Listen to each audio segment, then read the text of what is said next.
Yeah, I've shared your presentation. I think you can now. So, okay.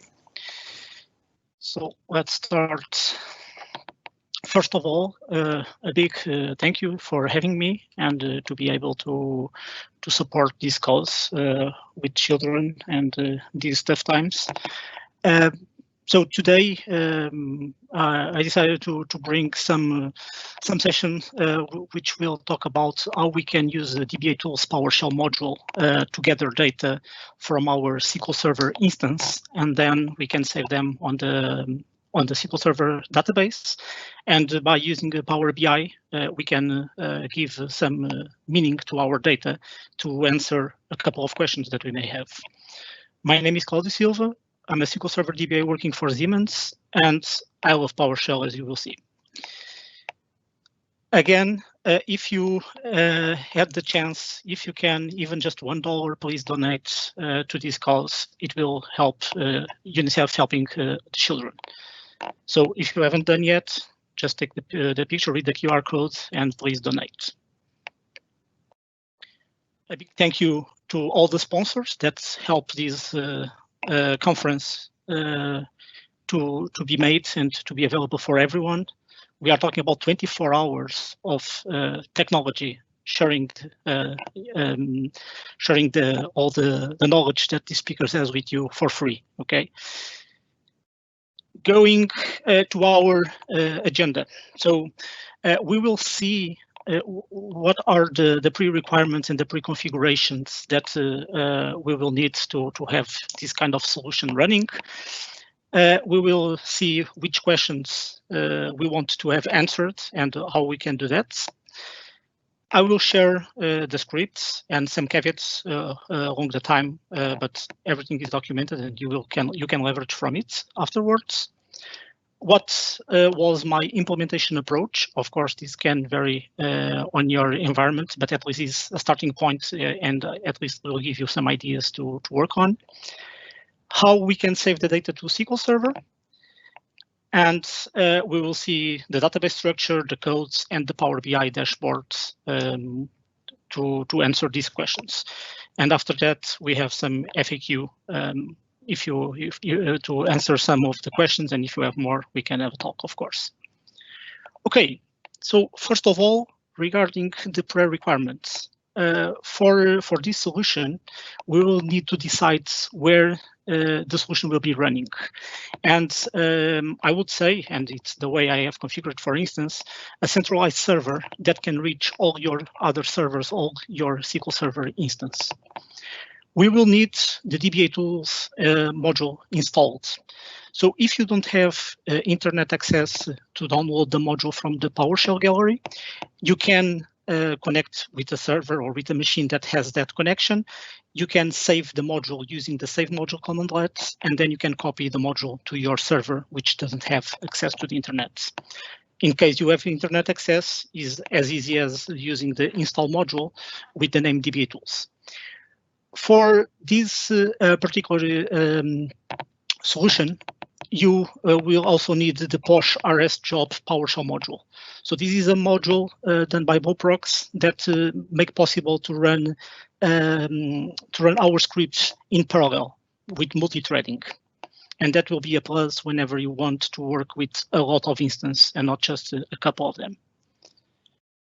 And the other part of the solution is having Power BI. I'm saying here Power BI desktop because it is free.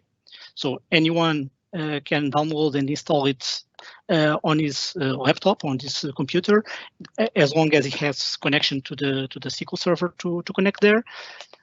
However, you can also, if you want, you can also install a Power BI report server if your organization already have it. You can publish your Power BI dashboards to there, and everyone can leverage from the same dashboard on a centralized place to access this data. A quick overview on the kind of architecture that I'm using for this. So I have a central server running SQL Server, where I have my PowerShell scripts and dbatools and POSH RS job modules to run them. And then on my environment, I have my environments across the company, which can be development environments, QA, and prods, where each one of them has a couple of instances. And when I run the scripts, I connect to each one of these instances, collect the data, save it on the central server on a specific database, and then using PowerBI, I query the data from the central server, and I have my dashboards to answer my questions. The pre-configurations to make sure that you can use all the good things that the dbatools has, because dbatools, if you don't know, is an open source PowerShell PowerShell module, is being built by data professionals to the data professionals. And currently it has more than 500 comments, which can leverage about SQL Server, PowerShell remoting, the WMI, the registry. So it's very important that you do a test and check if from your central server you have everything configured to access the instance. As an example, I work on a very restricted environment where by default, when a new server borns, SQL Server is installed there, and my central instance will not have access to that server by default, which means that I need to request to the firewall team to put the new IP as a destination and my central server as the source to the firewall rules, which will make it possible to connect. And this goes by having the SQL Server instance port, which by default is 1433, but if you use a different port number, of course, you should open that one. You should have the UDP ports, the Internet Control Message Protocol, the DCOM, and the WinRM we put for the PowerShell remoting, because some comments will connect and run things on the server side to get and to be able to retrieve the data. And in this case, again, in my environment, just to give an example, if I do not use my full qualifying domain name for the servers, along with the use SSL and the include port in SPN, I will not be able to connect to the instance. So it's a very restricted system with a lot of security, which it's possible to use dbatools anyway. So it's not a problem, but you need the right configurations. If you have kind of these situations, or if you need some more configurable settings regarding the PowerShell remoting coverage on dbatools, you can then take a look on these blog posts where I explain how I have added these last two. And of course, if you need, we can add even more. So the next question is, if the firewall team says, I have everything already configured, can you please test? How we will test if we have access to, let's say, our 100 instance or more. Test the DBA connection. So all the comments that we will see here that has the DBA on the name are comments that belongs to the dbatools PowerShell module. Test DBA connection is a handy comment that makes possible to connect to the one instance. And whenever you have at least these three settings to true, so connecting to connect to the instance, you can ping the server, you can remote access the server. As long as you have this, it should be okay for you to run then the comments from that server to the remote servers. Also, I suggest that you select a credential, so a service account, something like that, that will be running the jobs. And you should test again. So the best way to do it, if you have a specific service account, not your nominal account, is to run as, open a PowerShell session with a run as, use that account, and then you can test. Of course, you will need an account that currently has access to the SQL Server instance, and not only for to go by the firewall rules. The next question that I want to answer in here is just a couple of them to make the point and to show what is possible, and then everyone can have different ones and wants to collect different data to answer those questions. I would say, okay, if I want some server data, not the instance, but the server, let's say that I want to know how many CPU and how many memory I have. I can use the get DBA computer system PowerShell dbatools PowerShell command. If I want some SQL Server data, let's say the version, the edition, I can use the get DBA instance property. But what if I want some table size, number of records that the table has? We can use the get DBA DB table. We need a command that accesses both the server itself and the instance. We have, for instance, the get DBA disk space. We'll gather the disk space, and it will also say to you if you have on those disks SQL Server files or not. Okay, so that's why access the server and the instance. If you do not find the command suitable for you to get the data that you want, you can always visit our website, the docs, dbatools.io, which will have, we have a search you can find there for a specific word or specific comments. And if you are without internet access, but you already have the module, you can use the find DBA command to search for a pattern, for a tag, for something that is related with what you are trying to get. Regarding the script development, so what I have done and what are the caveats that are already overtaken, but I will talk about them anyway.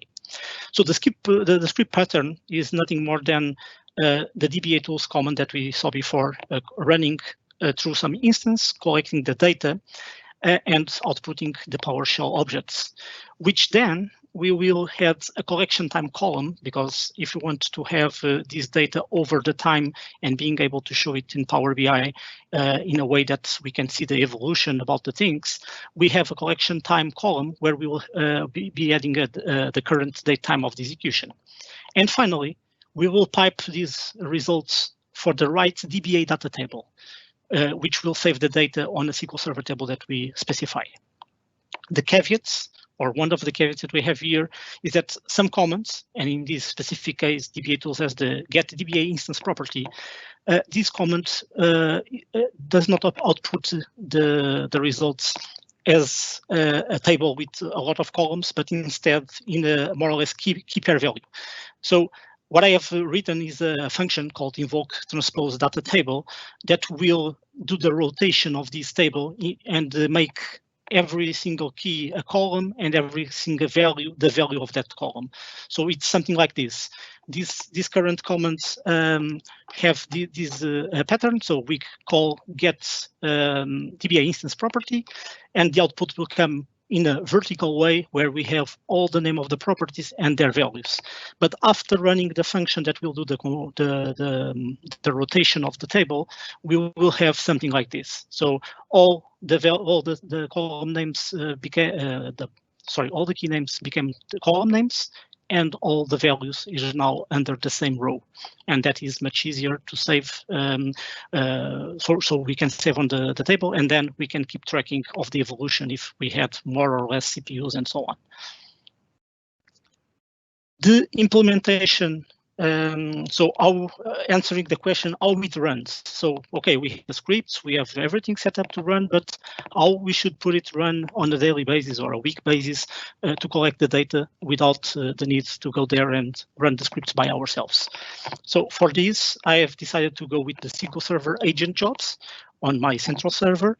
I suggest that you request a dedicated domain account or a service account with the permissions on the instance. So it should be the same account that you have decided before to test the DBA connection.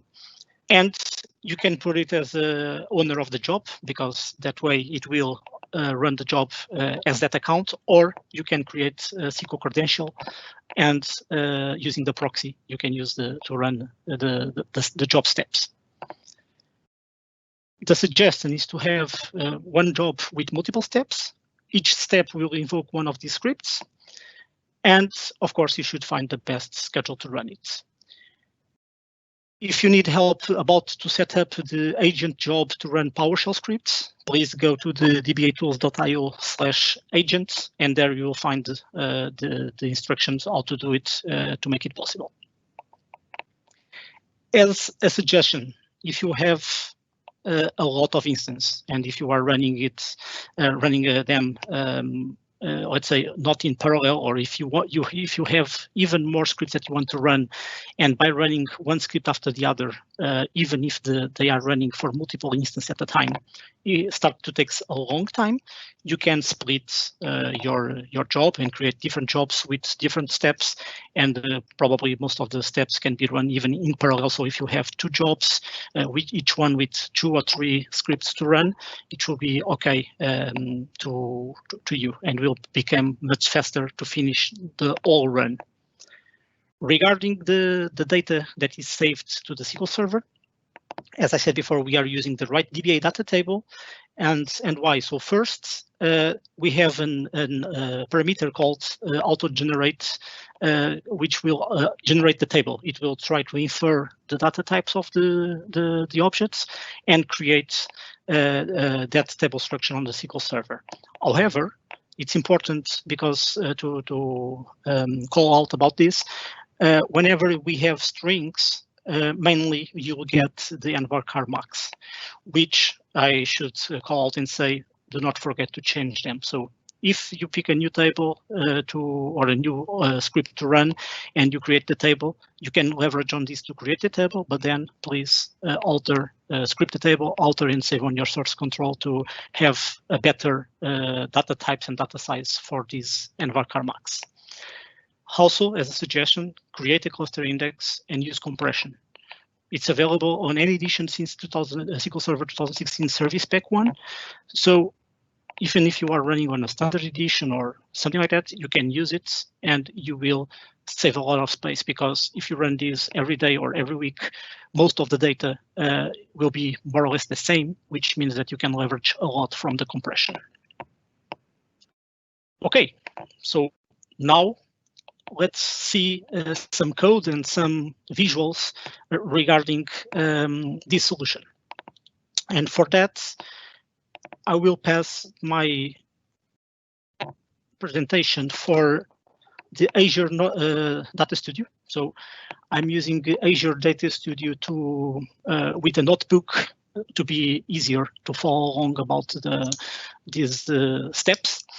And first of all, I want to show you here the table structure and what we have.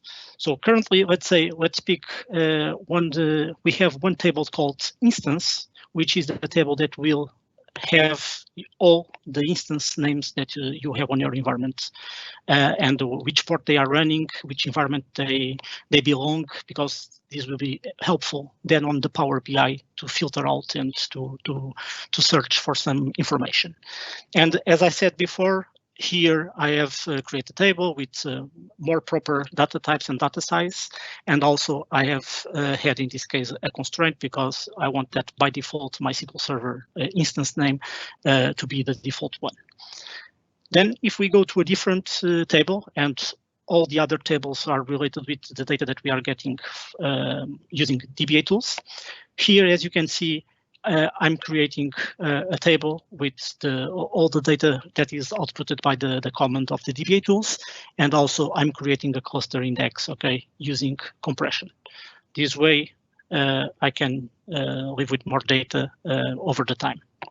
And the same applies to every single table that we have here. So for these ones, if you want to start with these ones, you can grab these scripts for my GitHub repository. You can just compile and run there, and you will be okay to start. If you use different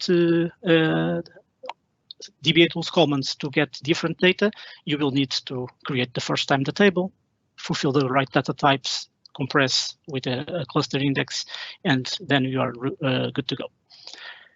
To get the data, so what I have, this is a view. So it's a view that is building my full qualified domain name, so my host name with my domain, and also if I have not a non-default PowerShell instance, it will get that instance from here, and also the port. So this way I can have my FQDN for the instance and use that to connect to them.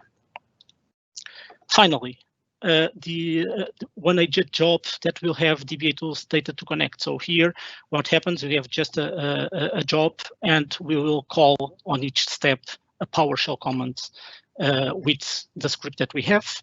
And the script that I will show you in a minute runs with the verb run as, so with a higher privilege, and will collect the data and save the data on the tables. So before showing you the scripts, I want to show you here. So I'm connecting to my localhost, my dbatools database. And here I'm just trying to show that for all the tables I have here, you will not find here the nvarchar -1, which becomes the max. So the table structure is there and is, let's say, with much more correct data types. Here, just to show that what will look like in the end a table of the instance. So if you have a lot of different host names, you put them here, you configure, and then this is the ones that we will use to start exploring the data. The job itself, as I said before, and showed the script, but here you can see I have already dbatools collect info job. One step for each script here, which calls the command line, and then here, if I can grab this, you will see that we are running on a specific folder, a specific file to collect this data. Now, for the test purpose, for the empty database, so let's say for what you can get if you want to install and to run this kind of solution, I will change here my kernel for PowerShell, because now I will run PowerShell commands. And what I will do is I will pick a backup file, which is a template database without any data there, but already with some tables. I will use dbatools with the restore dba database to restore my a template of my database. So I'm replacing the existing one. First time it will take a little bit longer because it's loading the module. And then what we will check is that the database will be there. Just one more second.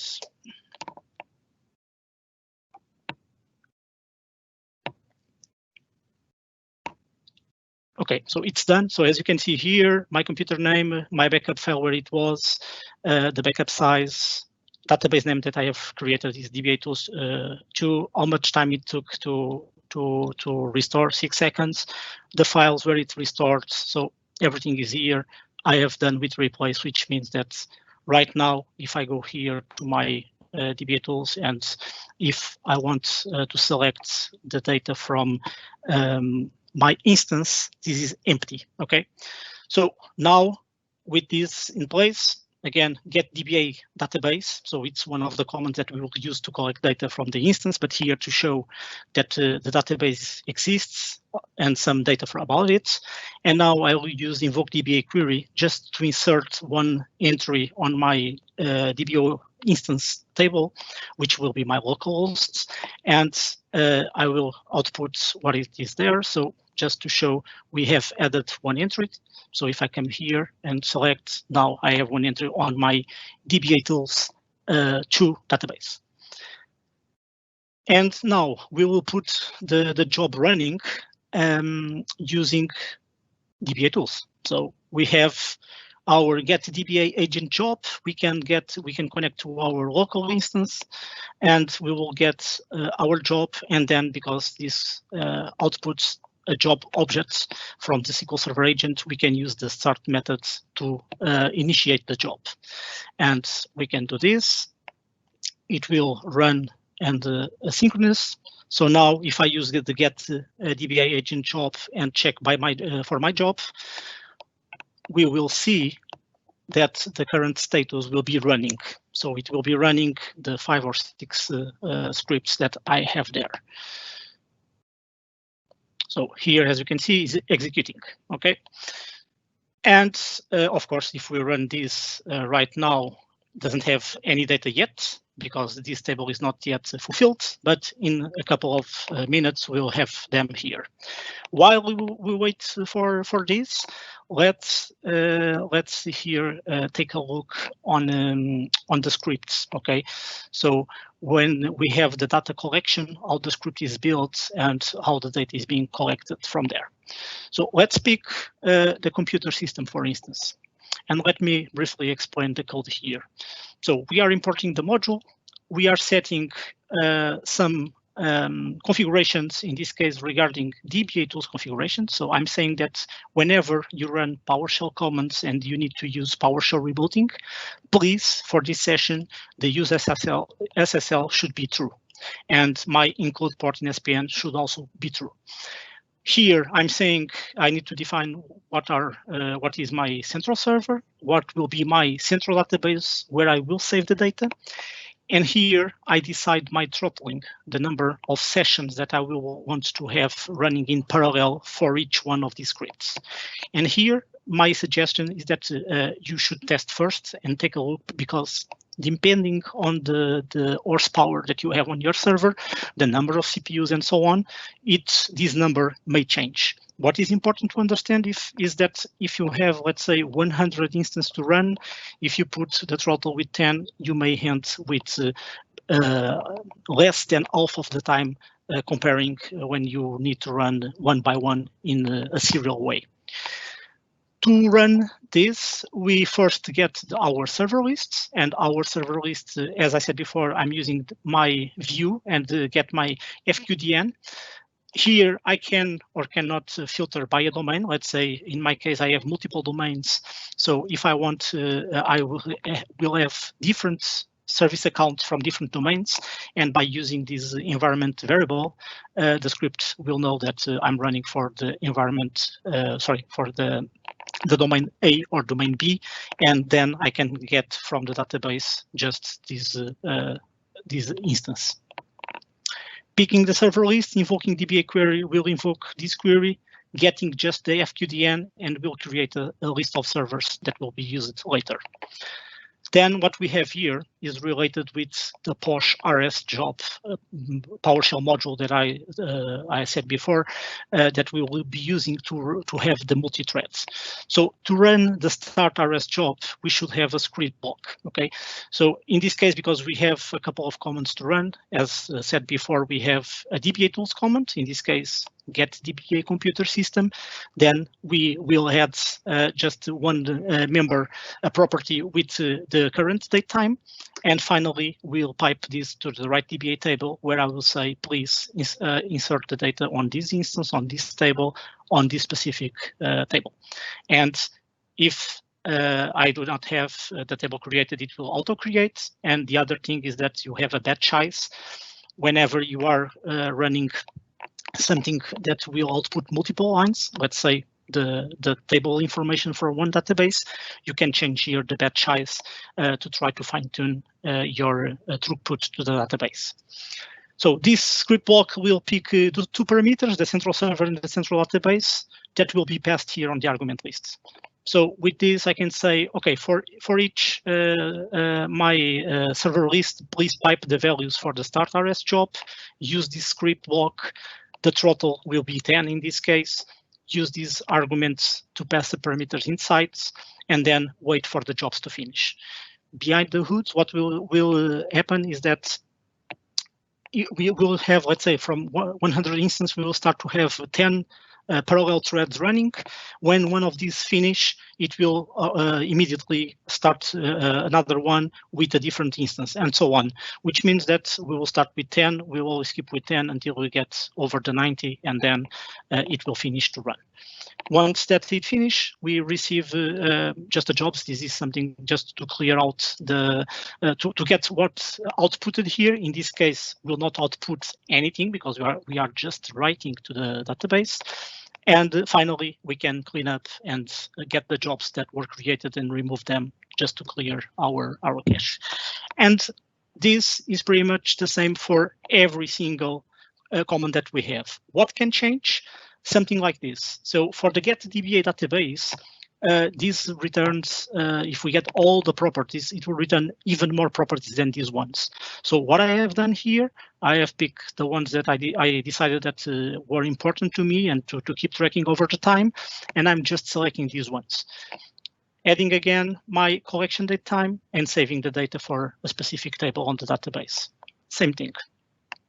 To show you the caveat that I mentioned before related with the DBA instance property. So here you can find the function that I have adapted. I found on the internet, wrote it and adapted, where it will do the rotation of the table. So in this case, because this is a very quick command that will output just let's say one line in the end, what we are doing here is slightly different of the other. So we are saying for each one of the server lists that we have, please get the data, do the transpose, and add it to a final data table. And then in the end, we pick on our new data table, and that is the one that we write to the database.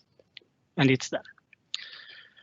Okay, now I will show an example of a dashboard with data there. Let me just double check here if we already, so as you can see, we already have some data on our database table.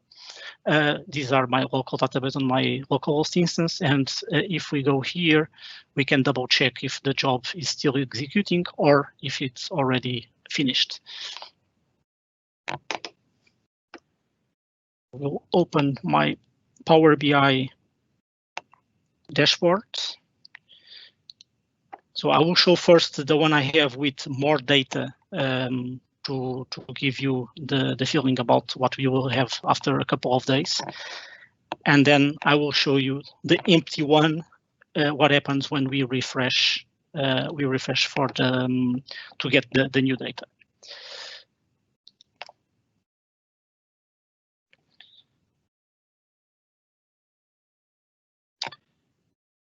Seconds.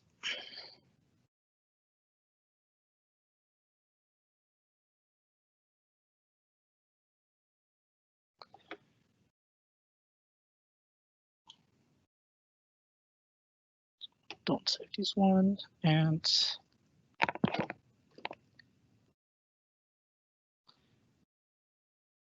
just 1 second.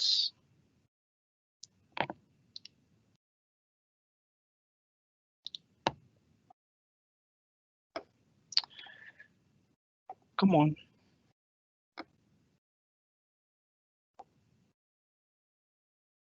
Okay, so it's. So do not look to my great visual dashboard skills. So the idea here is just to show to you if you have the correct tables and the correct relationships and so on here, you can drag and drop a couple of things and just give some numbers. And as here as an example, I'm showing all my environments, and when I click here, we can see all of these filtering out. So it's quite easy to understand how many database, how many servers, and so on we have per environment. The other example that we can have here is related with the question. So I'm running on a virtual server, I'm running in bare metal. So because the data that we have from the server property, we can know that. And here in this case, all of my instances are running in virtual for this example. But again, we can go here, and for the list of servers that I have here, I can filter out and just get some data from specific instance or a set of instances. Regarding disk space, we can have an idea for the instance, and even for a specific mount point or specific drive, how it looks like over the time. So let's say that I want to see my data where SQL Server MDF and DF files are, and I can see that I have 2 terabytes and I'm almost 1 terabyte in use. Okay, so this is the other thing that we can use, and of course changing here for different instances will bring different values. And that's the idea, to try to understand where we are and where we go. Regarding the instance, and here you can see which version and edition we are running to have that idea if you have a lot of instance in that values or not. You can use and filter out here and here to show one thing that I have filter out here, but you haven't seen this one filter. I'm still showing the 8th instance. The thing here, and this was on purpose, is that to show you that we have a couple of relationships here created between our views and our tables. And of course, we need to have this correct in order to have the data being filtered all the time. So now if I filter the Utrecht, I will get the SQL Server 2016. And if I take off, it will show everything again. Regarding database, so here you can answer questions like, is my tables growing a lot, or is my database growing a lot or not? And we can have, I will pick this example here. So I will pick one database with archive in the name. And this is what you may be thinking. It's, let's say, a housekeeping database that is getting a lot of data from the other database over the time, which means that it's almost always increasing over the time regarding the space occupied. And this with Power BI, we can, for instance, try to put here a visual that will show to us for the database a forecast and say, okay, so if right now my database has X amount of space being in use, and we need to put here our collection date time. And now if I say, please use here our select our data space usage in gigabytes. So as you can see, from the 10th of September to the end of the month, so about 15 days, 20 days, it increased about 30 gigabytes. So what can happen in 30 days if this ratio of increasing space continues? So you can use the Power BI for that. You can use here the forecasts, and you can say, please tell me in 30 days what we can expect for it. And by doing this, we can say, okay, in 30 days, if the same or based on these data points that we have before, is expected that your database reach between 132 gigabytes or 139. So this can be quite useful if you want to have a prediction on how much the data will grow and when you probably need to think about more disk space without or before hitting the threshold of your disks, let's say. And here, regarding the table, what we one of the things that I usually use here to have an idea is when the clients ask, okay, so how much? I know that my database is growing a lot. I know that has a lot of rows there, but what is the pattern? Are increasing the number of rows on the weekdays and on the weekends is much lower. It's otherwise, can we see a pattern? And here you can have that answer. So here, this has a custom SQL query written that is pointing to our database table, but it's a different one that will get the day before and the current day and doing the math to understand, okay, so between, let's say, between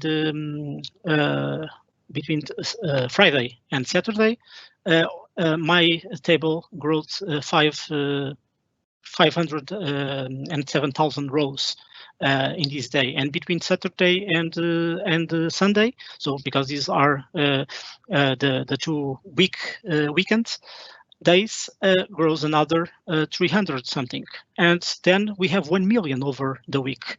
And again, we can see and compare how this growth goes along the way with the evolution of the whole table. Okay, so it's a nice way to understand this when sometimes all of a sudden table grows a few hundred of gigabytes and you are not expecting that, and you can see on which day that happened, and maybe that will help to understand if it was something related with a new deployment or an upgrade or something like that. Now I will show you the empty dashboard and what you will need to do whenever you want to get this solution, and as a starting point after running your first time the job. And here I will use my other Power BI that will point for the dbatools 2 database, which is the one that we have used to collect the data.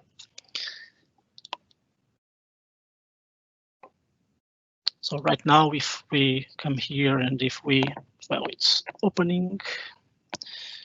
If we come here and if we take a look on our database, we can see here all the database and all the size, the compatibility level, last full backup, and so on for this. And whenever you open the first time the Power BI, you will get something with a lot of blanks because this was saved pointing to a database without any data. And here, the only thing that you need to do, because you may want not to name your database dbatools or dbatools 2, you can go here and we have parameters. So, and if you just change here your instance name and here your database name, you are good to go, and you can just hit the refresh button, and this will connect to the data module and run the queries on the database, bring the data to here, and refresh our dashboard with the data that we were collecting.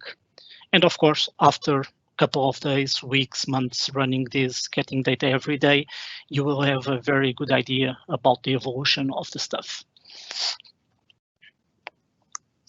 So let's see here. So I will see just one computer, my domain, development environment, which was the one that I select. This is my computer name. And here I have a Lenovo, okay, with number of CPUs, number of processors, and so on. And again, disk space. You can have a look on the scene, the D drive. Regarding the instance, we can see so what is the version, and will be the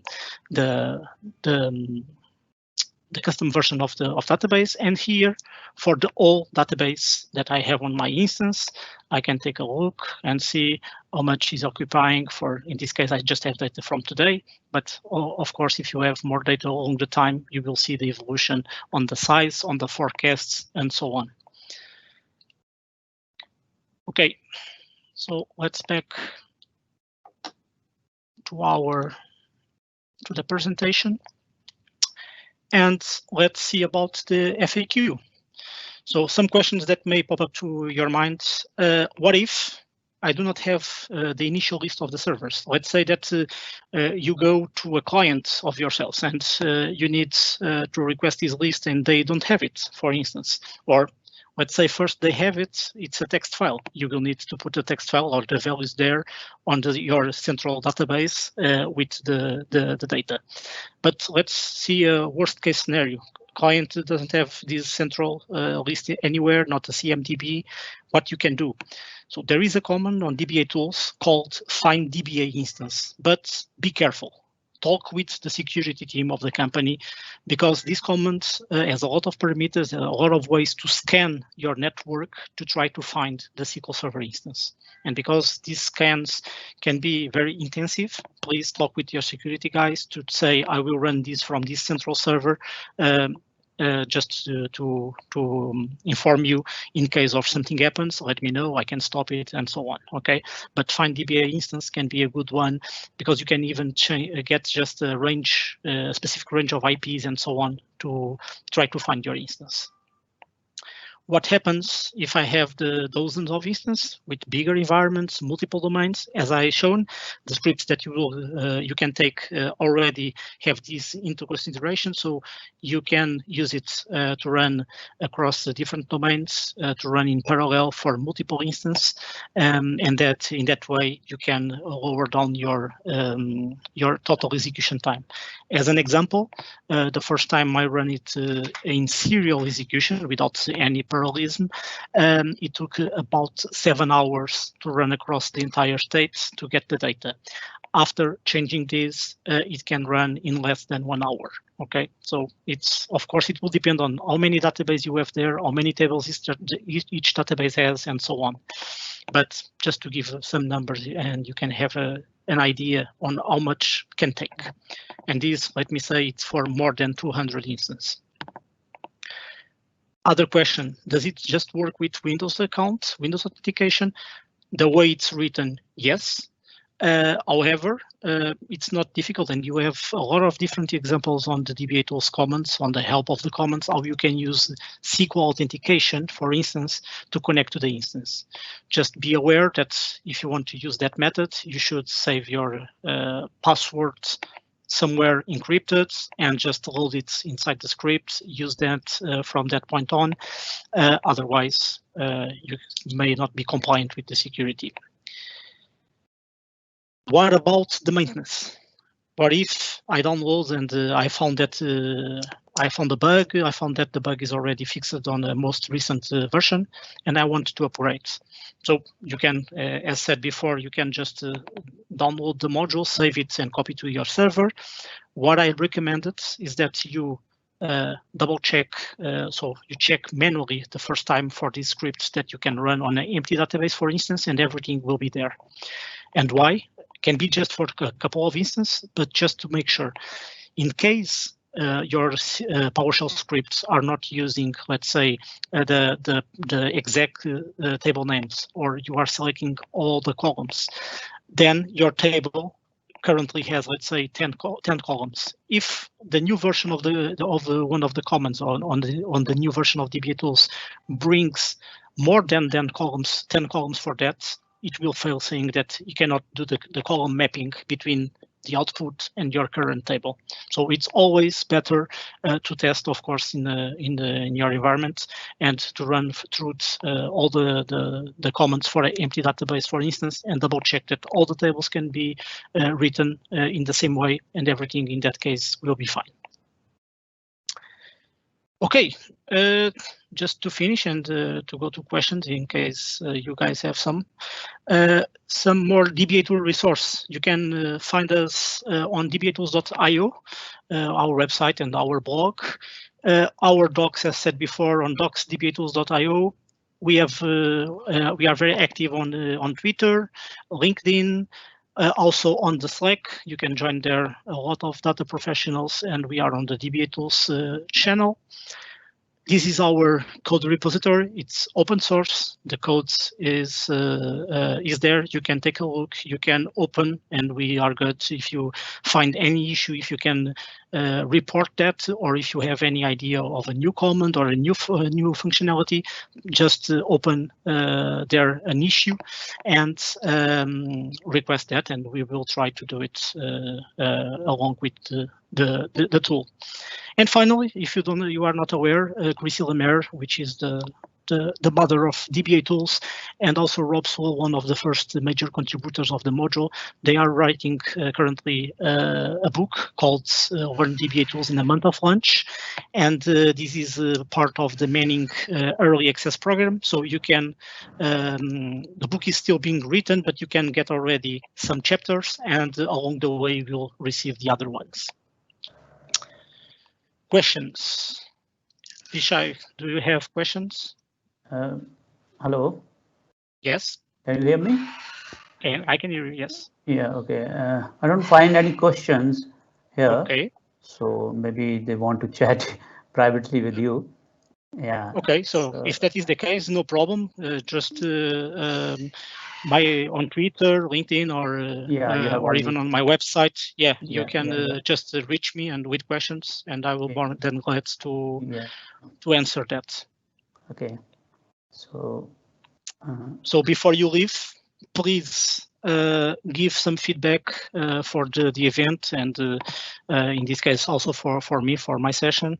It will be much appreciated, so we can see what we can improve, and even for the event, for further sessions, further years, what we can do better to help the event to increase.